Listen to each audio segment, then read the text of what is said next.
want to talk to you today, since it's going to be so cold. Let's pretend that spring is closer than it feels. Okay. So let's talk about setting up your apiary. And by the way, if you have set up your bee yard and you don't like where it's at, you can move it in the wintertime. That's actually a good time to move your hives because you don't have any foragers for the most part, unless you're live in the extreme south. Most of your bees aren't really foraging that much. And so you can move them when it's cold outside. Works out a lot better. And so, but if you're new, and I'm going to give you a lot of good pointers today on setting up your bee yard. Even if you're an experienced beekeeper, after hearing today's teaching, you may decide to just rearrange things. And my slide didn't work out right, but you need to consider the location. So when you're considering where to put your bees, always consider your nectar source, because if you're going to put your bees where there's no flowers or nectar, your bees aren't going to do very well at all. You got to consider wind protection. You got to consider sunlight or shade, and you got to think about year-round access. That's what I'm going to talk about, those 4 things. So let's talk about the area resources. Now, where your bees are, is your location really good spot for bees? I mean, like I'm going to show you in just a minute where I live, it could be really challenging because I live in the middle of central Illinois, where mostly it's monocrop, row crop, corn and beans. So how do I get by with a honeybee apiary? I'll show you in just a minute. So consider, is your location good? Some of you may not have a choice. You might live in the city and the only backyard you have is a balcony. You might live in maybe a suburb of a city and your backyard is tight and you have a little table out there, maybe a swimming pool, and that's the only place you can put your hives. So we'll talk about what do you do? Well, first of all, what I suggest you do, please take notes, by the way, you need to ask yourself an honest question. Where I live, will it really support honeybees? And how many hives will it support? Like if you're trying to put 100 hives in your backyard and there's not many resources nearby, that's going to be really hard on your bees. They won't really do well. So will your location support honeybees? Now, I got to Google Maps and what I did, let me think. I think I drew a 3 mile radius from my house. My house is in the center of this circle. And so that circle represents how much bees will fly really easily. Now, bees will fly further. They'll fly 8-10 miles if they have to. But 2 to 3 miles is really easy for bees to jump, quickly onto something and make it back to the hive many trips a day. So when I do that little circle there, I drove around and looked around, and what really is a saving grace for me is that even though I live in central Illinois, corn and beans, you'll notice how much extra brush or tree, foliage there is in that circle. A lot of it. That's because just north of me, there's a river, a pretty large river that runs through, and it's lined with all sorts of flowering trees like black locust trees, and it's lined with kind of like some pasture, some areas that farmers can't farm around there. So it's just wildflowers. Okay. And so I have 2 cities that's in the circle. Cities always are great because people can, they don't mow certain places in town, or there's always clover in people's yards and all. So my bees like to visit the local towns near me. So that circle encompasses 18,096 acres. So my bees have 18,000 acres to choose from. And so that's really quite a lot. And I don't have a ton of beekeepers. There is a nuke yard that we run that's almost in the circle, but it's not. It's actually a lot further east than this. But anyway, there's not a lot of other competition of beekeepers in my area in the circle. So that helps too. But if I drop the circle just a little bit south of me, just a hair away from the river that's north of me, this is what you see. And all those little boxes, That's what Illinois looks like from probably 10,000 feet. It's just made up of farm fields, corn and beans. And you can see here, I wouldn't have anything that could really help my bees. I mean, they could make it, they could get by, they could go a little bit beyond the 3 miles circle, but it would be tough. So always consider the location. You can see the difference here. You notice that difference of how being closer to more foliage, river bottom trees and all is such a good thing for bees. So if you don't know what's around your area, just get in the car, make it a Sunday afternoon drive. Not now, not this Sunday, but when you get a good day, drive around and explore what's around you. And then, ask yourself or ask other beekeepers in your area or at your clubs, is this a good place for there to be honey? Is this a good place for me to put a beehive? And I know the first year of beekeeping will answer all those questions. It really will. If you don't know for sure, keep bees for a year, see how they do, see if they do build up good, see if they do bring in a lot of nectar. All right, we talked about the area nectar source. Let's talk about wind protection. Nobody knows wind better than I do because I live on the prairie in central Illinois. I can look out my window and practically see all the way until you can't, the curvature of the earth. It's 40, 50 miles I can see straight. I don't see anything to the south. To the north of me, I see all those trees and all. So I know about wind. Let's talk about wind.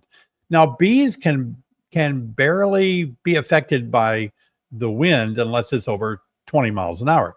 They still go out upwards of 20, 25, but they start to be affected as we get increased in wind speed. A lot of studies have been done about this by using fans and monitoring the bee activity and how they are able to manipulate the wind, and they can, but I'll tell you from experience, practical, just going out there and watching bees, they do a lot better with less wind. On a calm day, they do perfectly. As it gets windier, they have to work harder, and they use up more of the nectar they're bringing back in to fight the wind to get home. So wind is an issue. Now, you might see in the top picture here, they've got some hives and they're right in front of a stack of wood. And now if the wind is blowing to the back of those hives, they've got that wood pile as a wind protection. It helps a lot. So think about it. It helps in the summer. We often think, oh, I need a wind block in the winter. It helps in the summer. So put your beehives behind some buildings, along a tree row or something. Help block the wind so the bees can have an easier takeoff and landing, but certainly would be a big help. Of course, in the winter too, you need to figure out how you're going to insulate your hives or block the wind from hitting them. So you may have to build a wind block, or you may have to rely on a natural wind block.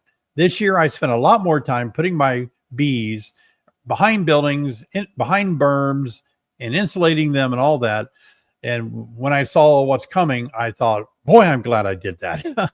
Normally, I say insulation doesn't matter, but I think it doesn't hurt. It won't hurt anything. Let's talk about sunshine and shade. This is a big question. Everybody knows that you shouldn't really put bees out in the shade because of small hive beetle. Small hive beetle, if you're new, it's really quite a bother. And they can take over a hive and what we call slime it. They just can ruin a whole hive. So we want to reduce our chances of getting slimed by small hive beetle by keeping our bees in as much sunlight as possible. So the sunlight is beneficial, but too much sunlight might be hard. So in the summer, too much direct sun, your bees can get too hot, work too hard to keep it cool. And at the same time, in the wintertime, if there's more sun hitting the box, there may be better winter survival because you might have more warmth of the sun hitting the box. Now, direct sunlight, if you do put your bees in direct sunlight, please provide some sort of water source. Now, you can take a plastic bird bath inexpensively, fill it with water, put some floaty things in it, help your bees have access, because what they'll do if their hive gets too hot, they will carry the water back in their honey crop, and they'll kind of sprinkle it around on the brood area, and then they'll fan that water that's on the brood, the capped over brood, and that's called evaporative cooling. Now, you might live near a big stream. That's going to be perfect, a pond, some sort of water source. But if you don't have a water source near you, whether you're in the sun or not, your bees really do need water. So the benefits of shade, it's really more comfortable for the worker, the beekeeper. When we have to work in the hot sun, we almost pass out.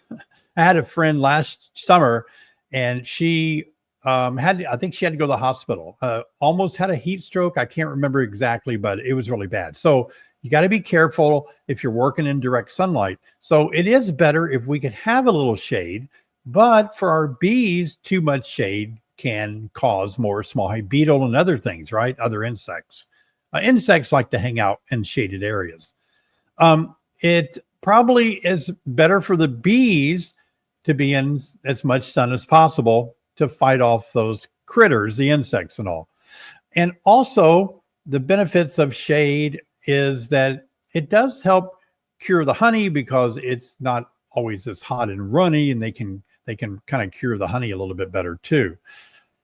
Now, the best thing, and I remember reading books early on in my beekeeping career 30 years ago, and I saw that term dappled sunlight. So all the books say what's best for bees is dappled sunlight. What dappled sunlight means is that it's a little bit of sunlight, a little bit of shade. So both of those is good. Now, let me tell you the ideal situation that I enjoy. I try to make all of my hives have at least a big part, half of the sunny day in the shade. That works out so good. They can have half of the shade in the morning, and then sunlight in the afternoon, or sunlight in the afternoon and shade in the afternoon. That doesn't sound right, but you know what I mean. Split it up. And so I have found that sunlight or shade in the afternoon is really optimal, because that's when you get the hottest, right?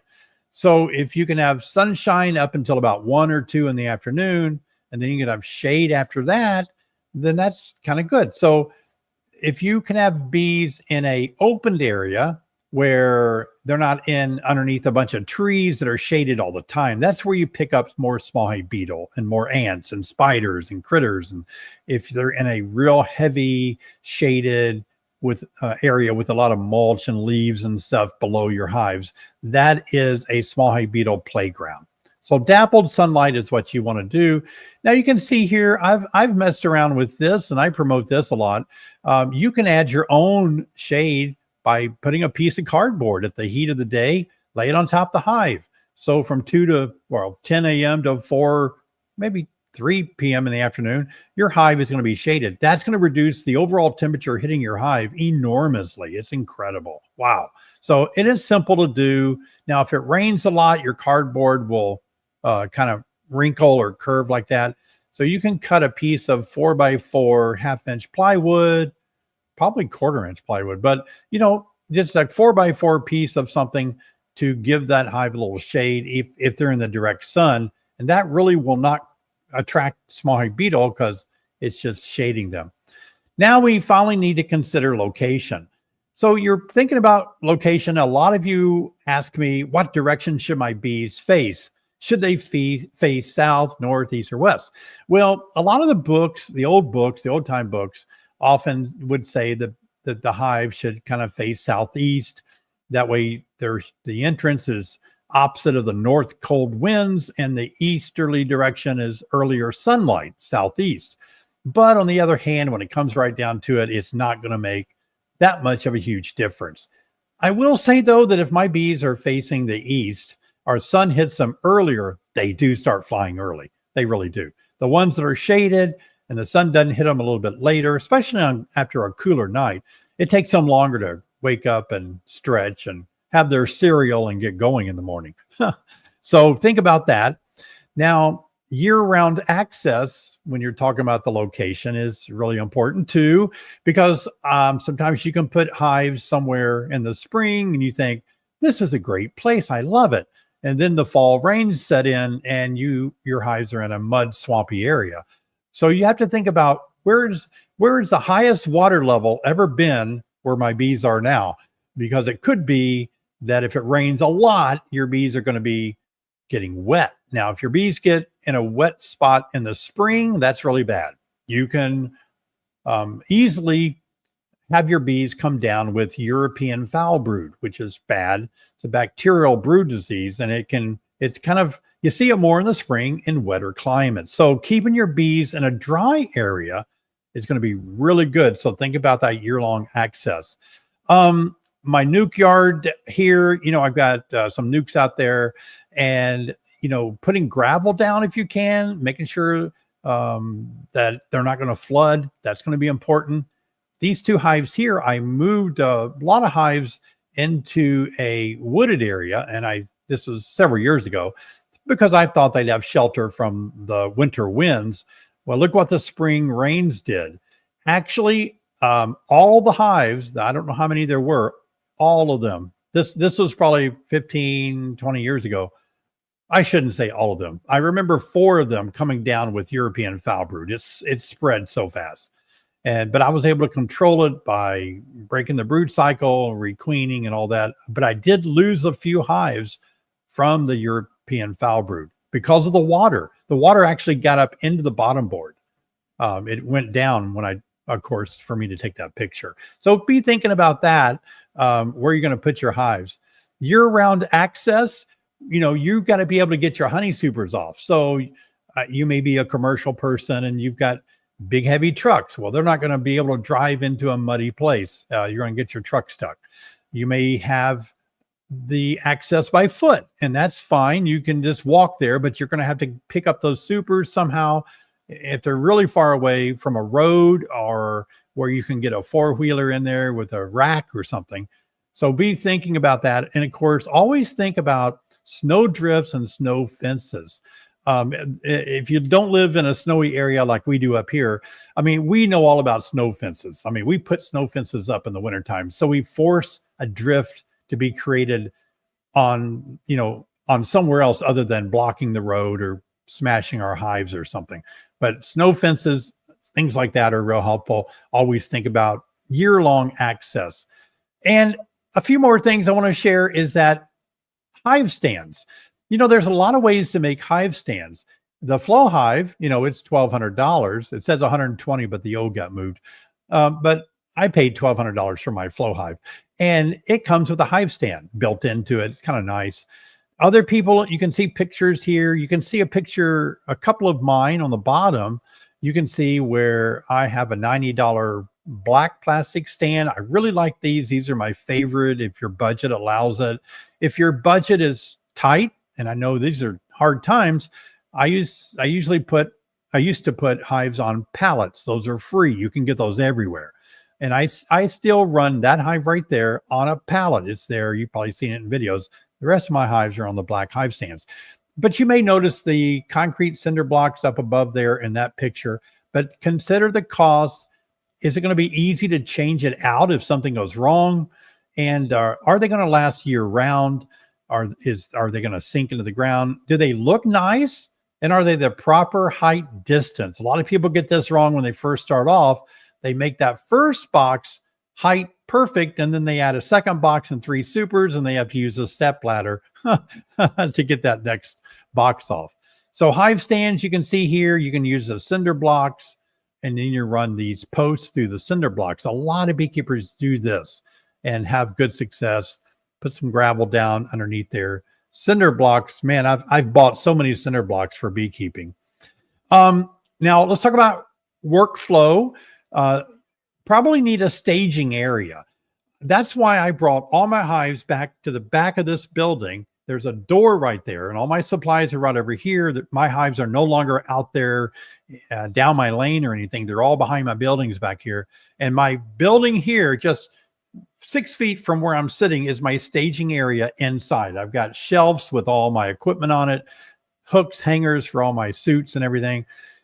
This is our package bee yard, and you can see even when we make packages, we have a staging area. We put a tent up, And then we have all the workers that are helping make the packages. Our packages are on sale on the website now, on sale. But yeah, that's a staging area. So if you can't have access to an indoor room like I have here, that's near my hives, I've bought a lot of these ammo cans. Ammo cans are nice. I've got a ton of them. They have a rubber seal at the top. I rinse them out. You know, I'm sure they have some gunpowder residue in it or whatever, explosive residue in it from, yeah. So I just make sure, kind of rinse them out, dry them out good, and then I use them for everything. Good for smokers, smoker fuel, and you can leave them outdoors, out by your hives, and those are pretty convenient too. I like those. You can buy them at most farm stores.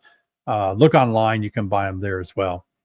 And think about some type of wheelbarrow or a wagon. Those are really good. I need to do better that way. I still have one of Patrick's, my videographer and friend. One of his carts is still here from last fall. But I've got to get my own, those garden wagons. You can put supers on them and make sure the wheels are big and made for outdoors. And that's a great way to do it too. The orientation of the hive, I've already mentioned which way it faces. Doesn't really matter. If you have more than one hive, you have a bunch of hives, you can put them all in a straight line, make a U shape out of them, whatever's good for you, convenient for you, and whatever direction you want to make them. And how far apart is a big question. How far apart should you put your hives? Well, if you're getting more than one or two, if you're getting more than one package in the spring, to start off with, it's bad to put them real close together, because until they get used to their hive, they may all go into one hive. If you got two new packages and put them a foot apart, it's not easy for them to. So if I were to do that, I would make one hive face all the way 180, the different direction. And if I had to put them side by side, and then slowly over, a month, I would move it 2 or 3 inches a day until they both face the same direction. That's just to help them not go to each other's hives when they're first starting out. Yeah, so you can see these are some of the pictures of our hives. They're oftentimes in a straight line. I do like a straight line, actually. I don't know why. I'll ask you guys a few questions and leave comments in the chat. What about this situation? Is it good or is it bad? Well, it's not really too bad for the bees, although they have to fight a little harder to get into the hive, and that slows them down exiting and arriving. But it's really difficult for the beekeeper. You're going to get chiggers. You're going to get ticks. It's difficult to put your hives down. They get grass stuck to the propolis. So this is bad. This is a bad scenario. Now, I have had plenty of times where my bee yard looks like this. And it drives Sherry crazy. She's like, why don't you go out there with a weed eater and clean up the bee yard? And I don't know why I don't do it. Sometimes it's because I have a very angry hive that just lights me up. Even if I use an electric weed eater, even if I use a pair of scissors, they would light me up.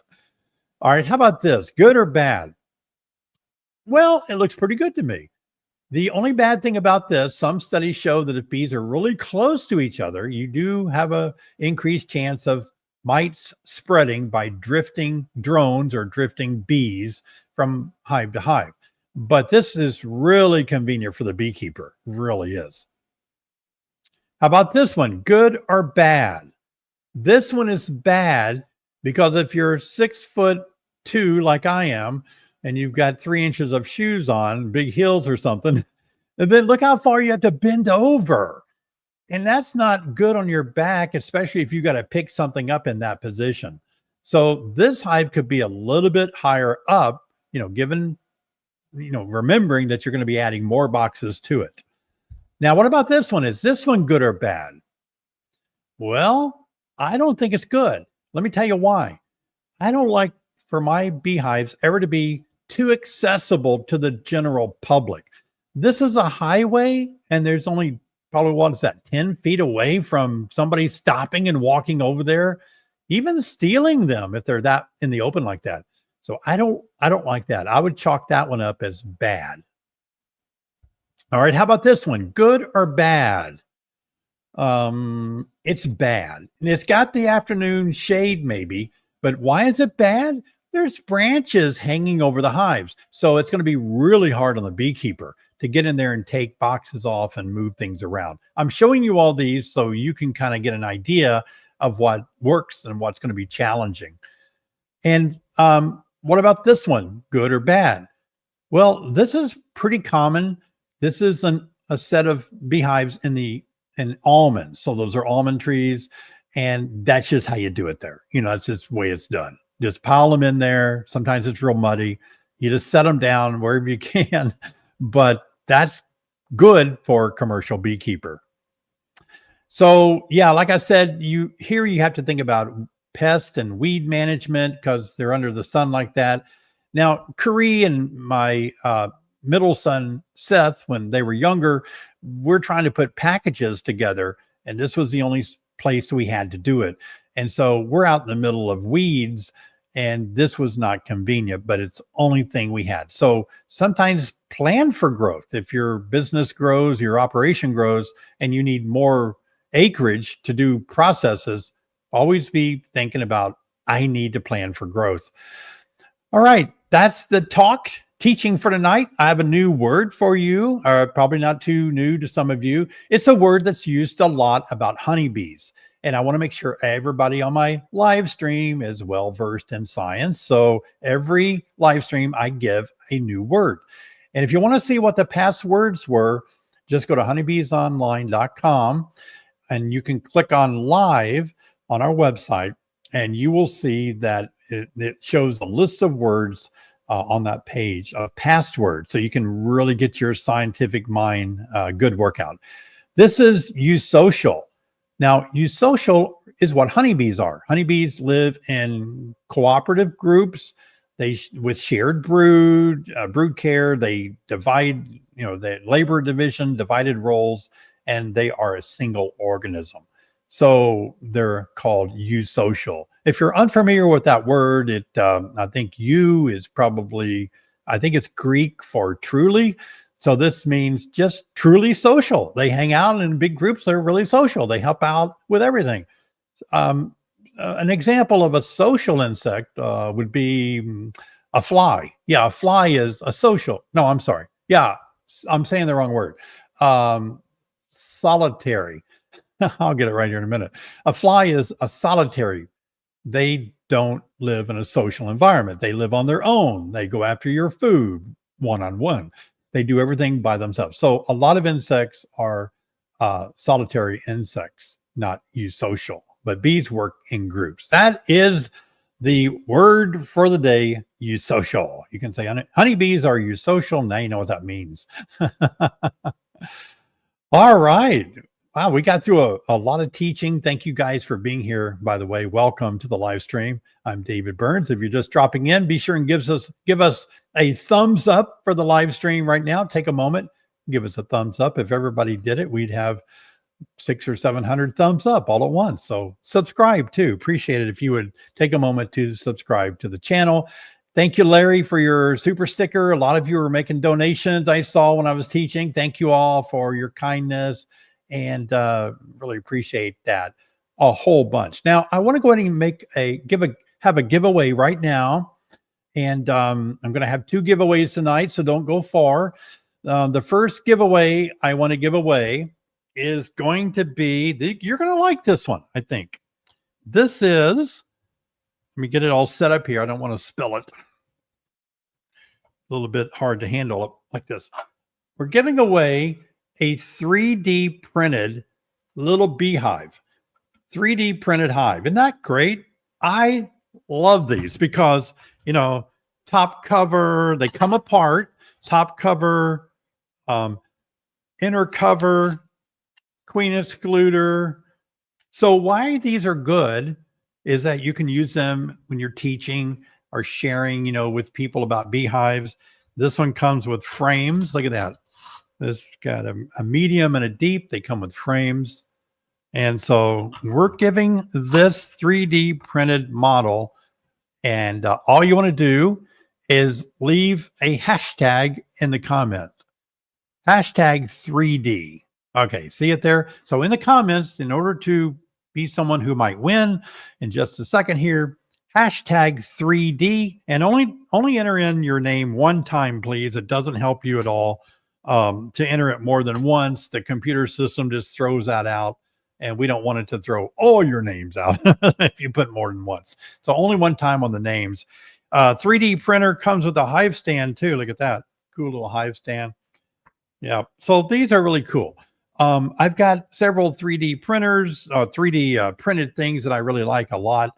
And I've got a 3D printed Mite. I don't think it's nearby me. And I don't have a 3D printed AAA lap Mite yet. I want to get a 3D printed AAA laps. That'd be good. A AAA laps, they are not in the US. They are a Mite that's in Eastern Europe. And a lot of people are studying it. It's really hard on bees. It's about a third of the size of a varroa mite. So they're really small. They act differently. So I made a video about the AAA laps, you know, and all that. I think they'll probably make it to the US. I know that's bad news, but we didn't think varroa mite would make it, and it did. We didn't think the Africanized hive would make it here, and it did. So we live in a yeah, it's a revolving door out there now. So maybe I'm wrong. I hope I'm wrong. I hope AAA Ops never makes it here. But this year, you're going to see a lot of effort made to keep the AAA laps from coming into the U.S. But that's something we're not really good at. We're not really good at keeping things out like that. No. So we'll see how that goes. All right. So let's talk about where I'm going to be speaking. There's going to be a lot of speakers coming up at this talk, but I've highlighted David Peck because a lot of you know him from our live streams in the past. He speaks at our live streams, but I'll be speaking at the Midwest Honeybee Expo, February the 6th and 7th. Still room if you guys want to come. I think they have about a little over 500 people that have registered for this conference. There's going to be a lot of people there. A lot of you know Cayman Reynolds will be speaking there from the Honeybee Expo. Myself, Dr. Peck, I can't remember the rest, but a ton of people. This is the one. Yeah, I think the stream team is going to be there. Just a lot of YouTube people that you know, a lot of scientists that you know are going to be at this conference. It's really a big deal. And it's the largest Midwest conference. So if you're able, I'd love for you to come. I'm going to be there with my wife, Sherry, and Patrick, my videographer, will be there. And also Carrie, that helps with everything here too. She'll be there. So you get to meet a lot of us if you come. So try to register for that. Yeah. Oh yeah. Dr. Peck is going to be, by the way, is going to be speaking, joining us here at the live stream, next live stream. Okay. Dr. Peck has been on 2 or 3 live streams with us before. He's great. He's a friend of mine. We see each other at EAS and at conferences, and we enjoy having him on our live stream all the time. He's going to be talking about the yellow-legged hornet. He's going to be talking about a new mite treatment, the OA dribble. And so you need to be here next week to hear about that, because this is a new treatment. It's pre-mixed and it's going to be coming out this year. And he's going to be talking about 1 or 2 other things. So it's going to be a great live stream next week. Don't miss next week's live stream. It'll be fun. All right, Robbie, ready to do the 3D winner. Thank you, Wayne, for your super sticker donation tonight. I appreciate it. All your donations help us to pay speakers and to have giveaways. So it really does help. All right, we got a good group of people that have trying to win the 3D printer. So let's give it a spin and see who will win. All right. Look at the names going by. Good to see you guys. I love seeing all of you here. Looks like Rhonda, you're the winner of the 3D printed Hive as a 10-frame Langstroth. So Rhonda, be sure and email us within 24 hours at beaksquadwinner@gmail.com. Appreciate it a lot if you would take care of that as soon as possible. Once we sleep a couple of nights, we will forget everything that happened tonight. Who won that? I have no idea. In fact, since Sherry's not here, I probably need to write that down. All right, there we go. I can always play it back and look at the replay. Hello, Wayne. Thanks for your super sticker tonight. Appreciate that a lot. We got another giveaway coming up that'd be nice to help you guys out too. So stick around for that. This is the time of the live stream where I answer your questions as best as I can. All right. I'm going to take my 30 years of beekeeping experience and my EAS, Eastern Apicultural Society Certificate of Master Beekeepery, and try to help you out as much as I can. All right. Thank you, Danny, for being a member of my YouTube channel for 7 months now. How do I get ahead of a spring swarm to split if temperatures don't allow me to pull frames? Danny, you can always fib a little bit. I always say 65. I think I shared in a live stream or a video where some studies show that even eggs in a beehive, if they're exposed to temperatures, colder temperatures than 84 degrees, may not ever hatch. So we are concerned about that. So I think you're just going to have to do the best you can, cowboy up, and try to make sure that you can go out there and make that split, even if you're on a 55-degree day or a 50-degree days, no wind, and it's sunny, you know, it's going to be fine. As long as the bees are on those frames, they can keep those, all the pupae and the eggs, larvae warm.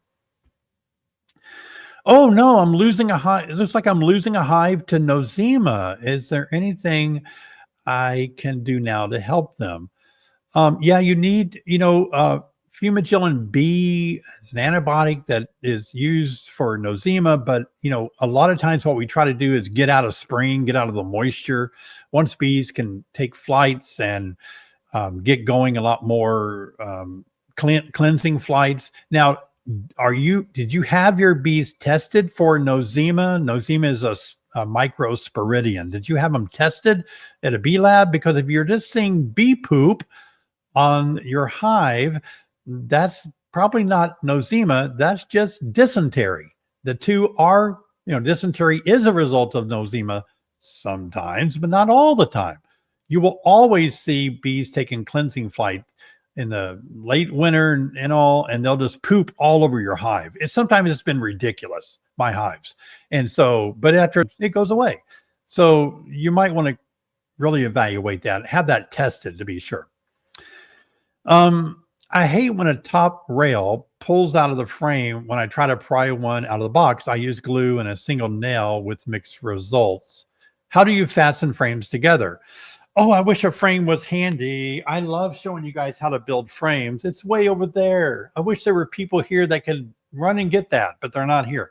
Okay, so on the top bar, the trick to that is you have to punch from the top bar down to the side bar, okay? But you also have to punch one from the sidebar, angle it up so it goes through the sidebar and bites into the top bar. That's the most important nail, or I use staples, wider staples, but that staple is the most important thing. That's what holds the top bar to the sidebar. That straight up and down nail won't do it. With a good cold propolis seal, that frame will break. So side nail, side staple. Got it? Put two in there. Yeah. Hello, Wayne. Is concrete slab good or bad? It's very good. It really is. It's handy. It keeps grass out of your hive. You don't have to mow so close. Maybe you could even hope that a small hive beetle larvae would just get down there and not get off of it and die or something. But yeah, I think it's great. It doesn't make too much heat or anything. Hey, Carrie. Love my winter bee kind, Southeast Massachusetts, and this week temps range 52 to 52 Fahrenheit. Maybe that means -4. Most of candy warmed and fell off frames. Okay to add new boards on top, or is it too much food at once? Thanks for making beekeeping fun. No, you can add it at once. Make sure to fit. If it doesn't seal good, it's in the way, you'll have a gap between the winter bee kind and the box. So if it'll fit, or you can make it fit, you can't put too much candy in there. Mine will sometimes, my bees, when I first invented or came up with the idea of the winter bee kind, I noticed my bees were actually drilling, or what do you call it? They were like cave people. They were cave women, and they were digging underneath the candy, purposely knocking it down onto the cluster below them. It was so funny watching them just knock that down. It doesn't fall off because it's only eighth of an inch above the bees and their exoskeleton. So it's not like anything's falling and hitting them, but they're just moving it down like they do everything else. It's fine to do that. JR from Eastern Kentucky, thoughts on smoking with pine needles, pros and cons. Pine needles are fine. My brother lives in Louisiana, getting ice, of course, this next few days. But he lives surrounded by pine trees. I don't have a lot of pine trees. I can't use them here. But he'll send me a garbage bag full of pine needles. I mean, he just rakes his yard and he has 50,000 bags, but they work really good. You can the tighter that you make them, tie them up with some cloth string or something, make little bundles out of them. They work great. A lot of people use them. If you have access to them, enjoy them. Yep. Thanks for being a YouTube member, Turkey Dirk. Hi, David and team. What do you think? What do you think came first, the queen or the worker? Oh, somebody's asked me this before. Thanks for everything. These kind of questions are so important in order to be a very good practical beekeeper. No, I'm kidding. What did I come up with before? I came up with this idea. Which one was first? It sounds like it'd be the queen, but leave a comment what you think. Who came first, the queen or the worker?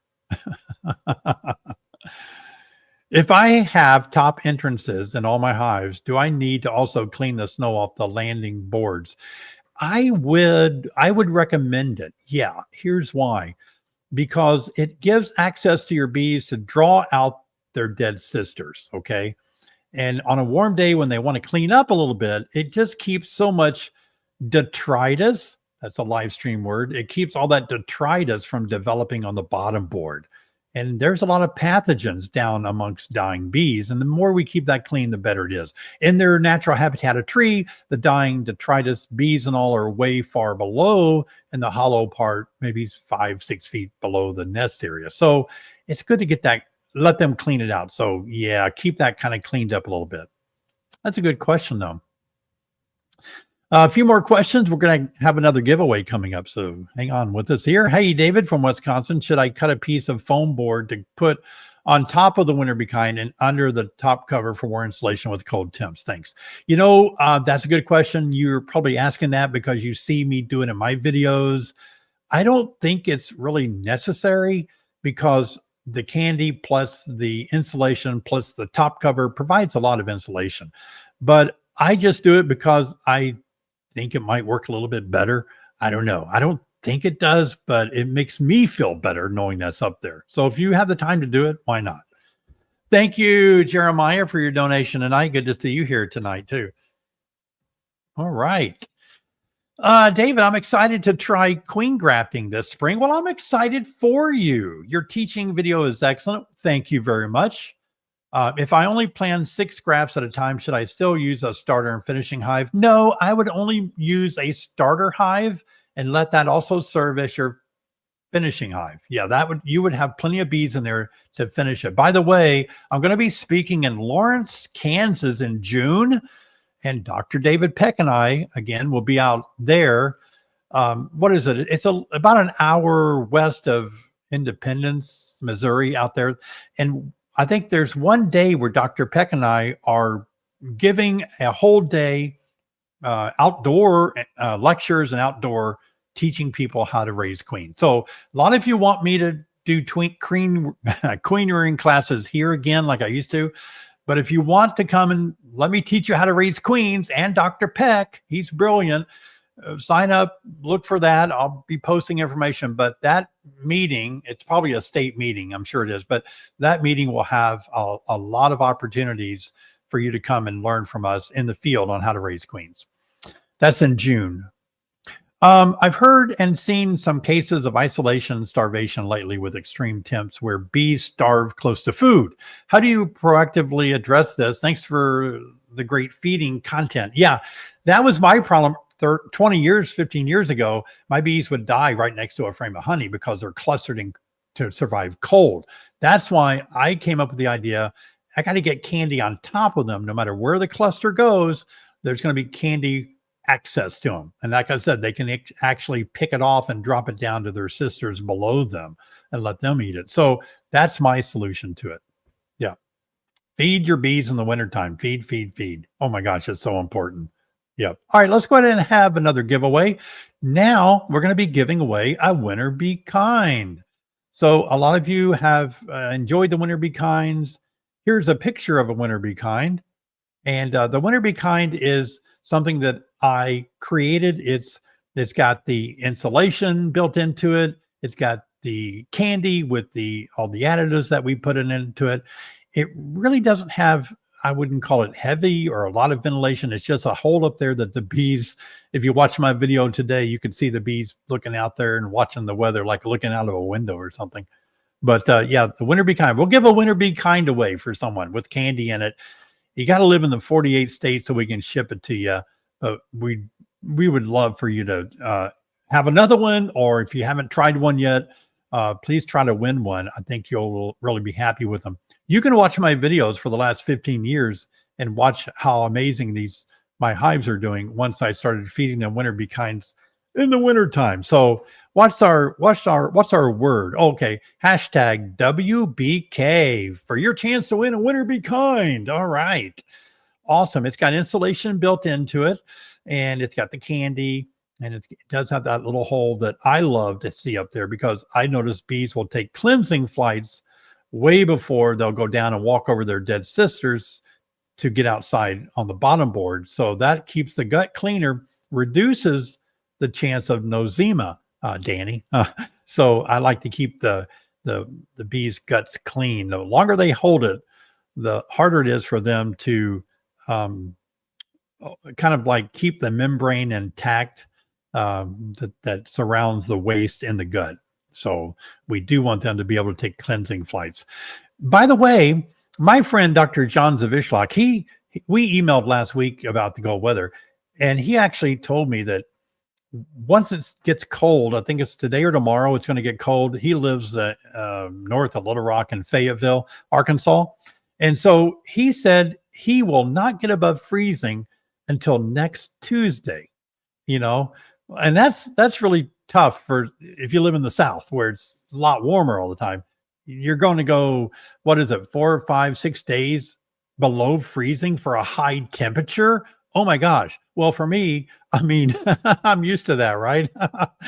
Sometimes we're hoping to get above 0. I think tomorrow's high is 4 degrees. It's like, okay, high tomorrow, 4. And with a 20-mile-an-hour wind. So that's 20 degrees below 0 Fahrenheit wind chill factor. So poor bees. Oh my gosh. So anyway, it's going to be tough. So the Winter Be Kind can really help bees make heat, because just like us, when you eat, you generate heat. All right, Robbie, let's see who can be the winner of a Winter Be Kind tonight. WBK. My daughter Corrine came up with that name many years ago. All right, let's do it. All right. Winter Be Kind. Winter Be Kind. Everyone's got their fingers crossed. If you don't win one, you can always buy one. Okay. Mr. Joe Ellis, there you go. You're the winner of a Winter Be Kind. Be sure and email us at beaksquadwinner@gmail.com. I'm going to write that down for Sherry. She's usually on here taking good notes and all, but I don't think she's going to be able to be here tonight. All right. Thank you. That's great. Well, congratulations for that winner. All right. Now let's get into some more questions. I've got some time for more of your questions.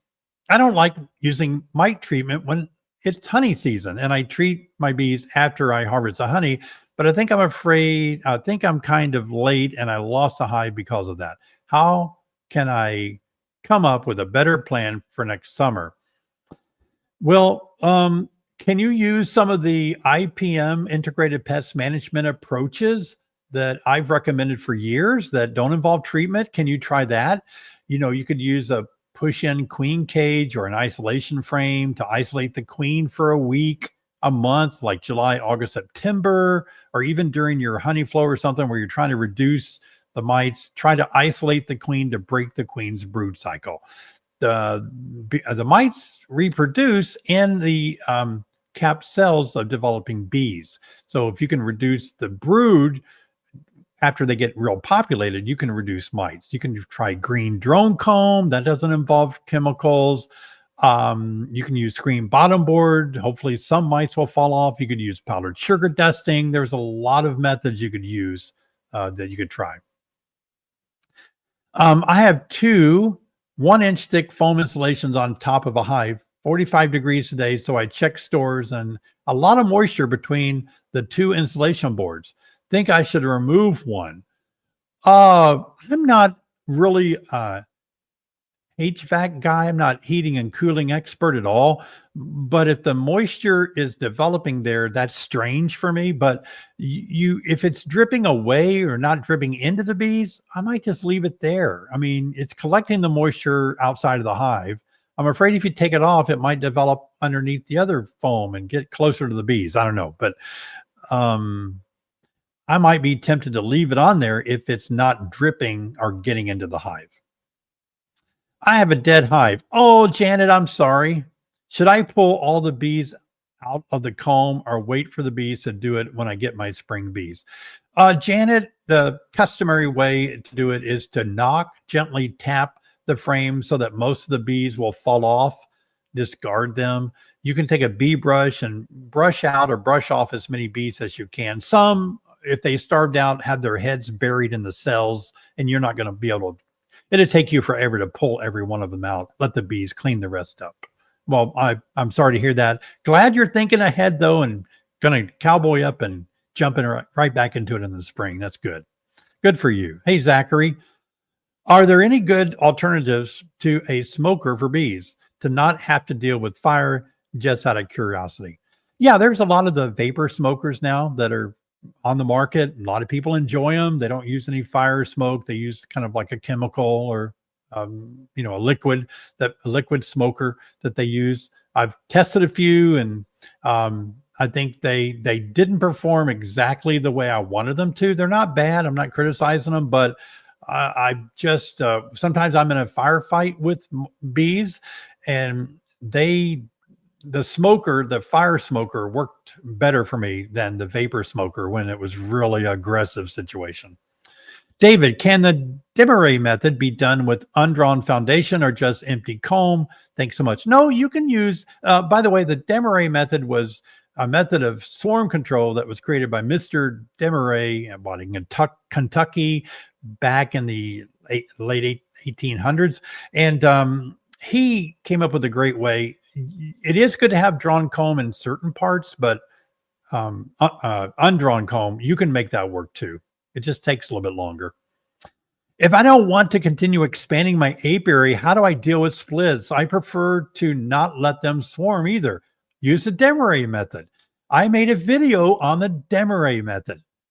Some people say Demarest. So after this video, go to YouTube, type in David Burns Demarest, Demaree, Demarest method, and I'll teach you how to use the Demarest method so that you don't have to make a split. You don't have to divide your hive. You get all the honey, get to keep all the honey.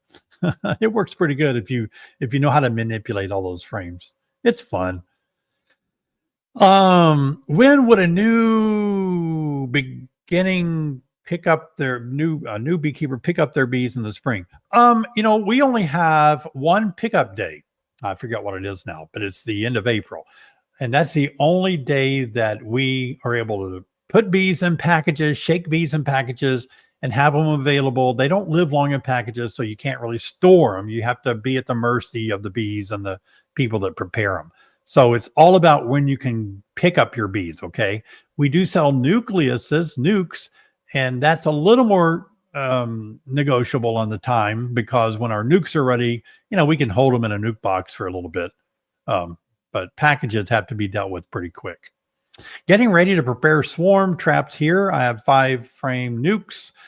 That always auto corrects that. Instead of saying nukes, it always puts autocorrect nuts. I know that.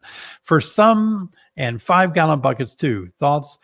The ones that are built like a 5-frame nuke box isn't bad. They're usually a little bit taller than a 5-frame nuke, the 9 inches, or a little bit taller than that. but there's a lot of good examples online about how to make a wooden one. I prefer the wooden ones. It seems more natural. It might be more attracting to bees to be going into something that's wood, like their natural habitat is. I got time for one more question that's dying to be asked. One more. David, as to placing the hive, isn't it best to place them so the beekeeper can work them without blocking the entrance? Yeah, that's always a known. Never work a hive where you have to stand and block the entrance. They won't get mad and kill you, but it's just going to make a big cloud of bees behind you. It's awkward. It prevents them from doing their daily activities. So yes, that's a good thing to bring up. I'm glad you mentioned that. Always put your hives in a place where you can get to the side or the back to work your bees. Well, that is a wrap, everyone. Oh, we got another live stream under our belt. Thanks for watching. It's been great. I've had so much fun here tonight. Thank you, Jessica and Robbie, for making it all happen tonight. And thank you, the beekeepers that make up the live stream, Beak Squad members. What a great community we have right here. We're family friendly. We have fun together. A lot of you have your children watch, and I really appreciate your commitment to the live stream. I really don't ever take that for granted. I think it's wonderful. I'm humbled by your involvement with our weekly live stream. Thank you so much. I'm looking forward to being with you again in a future video, and all the best wishes. Hope you do well in the cold snap.